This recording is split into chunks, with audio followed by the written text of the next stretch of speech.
Sukdulan na talaga ang kasamaan nitong mga bangag, mga kababayan. Hindi na nakontento.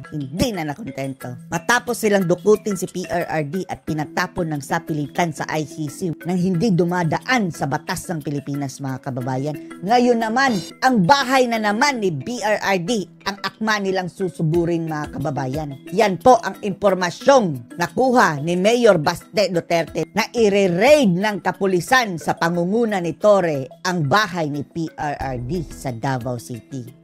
Sa makatuwid, mga kababayan, mayroon na daw mga reports na nandun na daw sa Davao City si Torre, mga kababayan. At kapansin-pansin din ang pag-ali-aligid ng pwersa ng kapulisan at may mga tangkidigera pa, mga kababayan, doon sa lugar malapit sa bahay ni PRRD. Kaya naman, dagsa ang mga tao, mga kababayan, na taga-suporta ni PRRD sa kanyang bahay. Dahil baka kung ano-ano na namang kagaguhan ang gagawin ng mga pwersa ng mga ngagba sa bahay ni PRRD. Ang pangamba ng maraming mga kababayan na baka tataniman ng mga kontrabando ang bahay ni PRRD. Kaya nandyan ang mga abogado, mga kababayan, kagabi hanggang ngayon, dahil ang usap-usapan, mga kababayan, today, anytime ngayong araw na ito, ay mangyayari di umano yung sinasabi ni Mayor Baste na raid sa bahay ni Tatay Digong.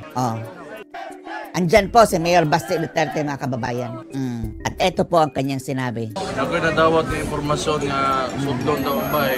Ang sabi po ni Mayor Baste, mga kababayan, mayroon akong natanggap na impormasyon. Napapasukin nila ang bahay ni Tatay Digong. Wala may kaso. Wala kaso na yun sa tinuod lang. Wala yung problema. Wala yung problema, sa totoo lang. So sila, gusto sila mutanaw, anana. Papasukin nila, gusto nilang tingnan. Sige! Ako'y respeto sa trabaho sa pulis. Nire-respeto ko ang trabaho ng pulis. Ang problema diha, salig sa liderato na. Wala akong tiwala sa liderato ngayon ng gobyerno. Sa ginawa pa lang nila ni PRRD, mga kababayan, mayroon pa ba tayong tiwala sa liderato ng gobyerno? Wala pong batas sa Pilipinas, mga kababayan. Hindi po nila sinunod ang batas ng Pilipinas. Sinulod lang nila ang dikta ng nag-aastang diktador na leader natin. Okay.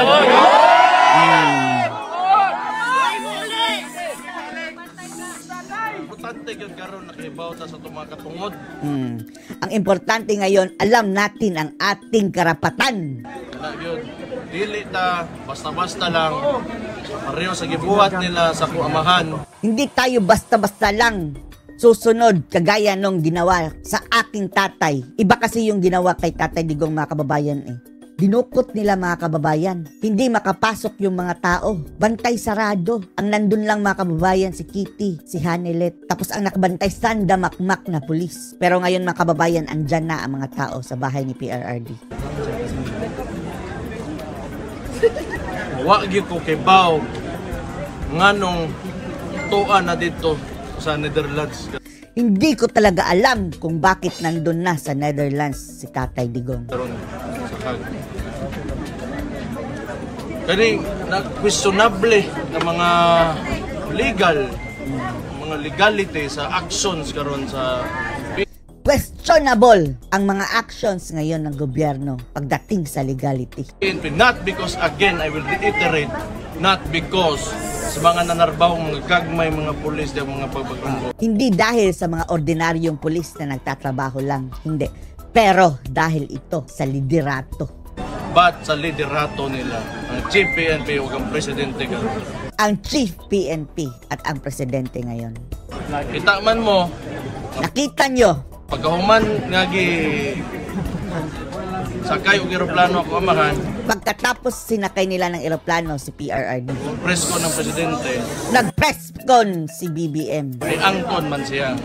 Umamin ang o ganyan pa, mga kababayan, hindi mabuka ang bunganga.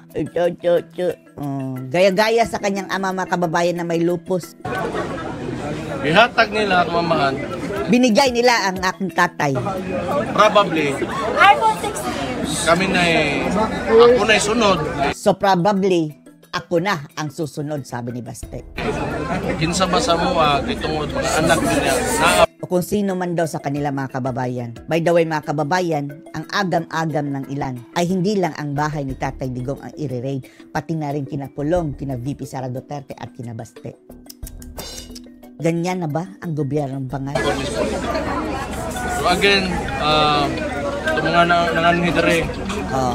Sa lahat ng mga pumunta dito. Salamat kaayo, dako kay nang Salamat. Maraming salamat sa inyo. utang sa amuang pamilya, labi na gyud karon nga ni among musuporta sa mo. Napakalaking bagay ito para sa aming pamilya. Lalong-lalo na't nandito kayo at sumusuporta sa amin.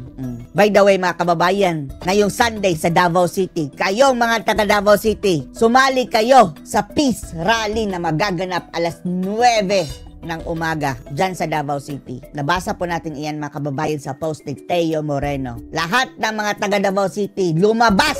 Kailangan po nating lumabas na mga kababayan. Dahil kailangan nating labanan ang naratiba ng mainstream media eh. Tinitwist nila mga kababayan. Lumabas kayo. I-document nyo. Lahat kayo mag-post. Ngipin sa ngipin na ang labanan natin sa mainstream media.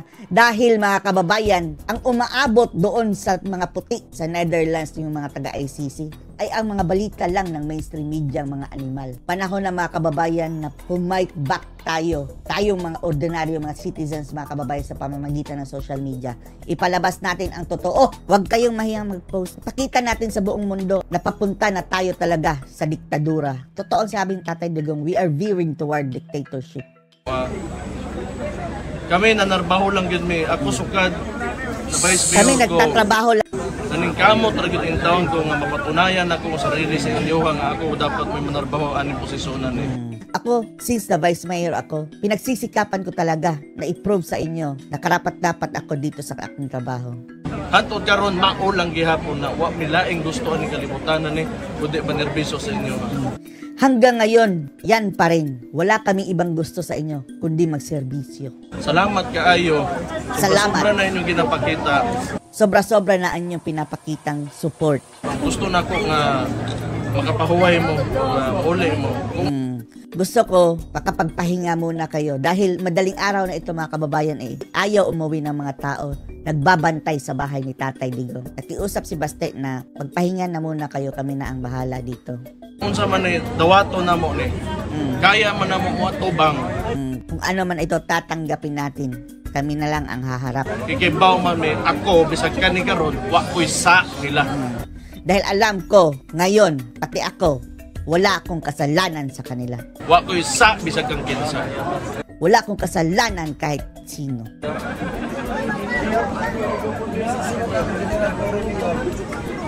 Salamat. Kuha na lang. Salamat. Eto na Wala lang. na ko'y laing komento. Salamat Wala na akong ibang comment. kayo sa media nga naadere. Mura maghihapon. Ayaw pa din. Imong gihapon ang gawat dito sa kuhan. Salamat din sa media na nandito, pero yun nga, yung ilang sinasabi ko, hindi rin yan lalabas sa TV. Taas. Muna ako kasalig ko sa inyo ng mga tao gid karon. Kaya ako, nagre-rely ako dito sa mga tao ngayon na nagpo-post sa social media. Yan ang punto ni Baste, mga kababayan. Tinuod. Sa totoo Kaya lang. mainstream media medyo wala na rin. Dahil ang mainstream media ay medyo ganyan. Bias. Mabuhay mong tanan mga Dabawenyo. Mabuhay ang lahat ng Pilipino. Mga Dabawenyo, fight, fight, fight.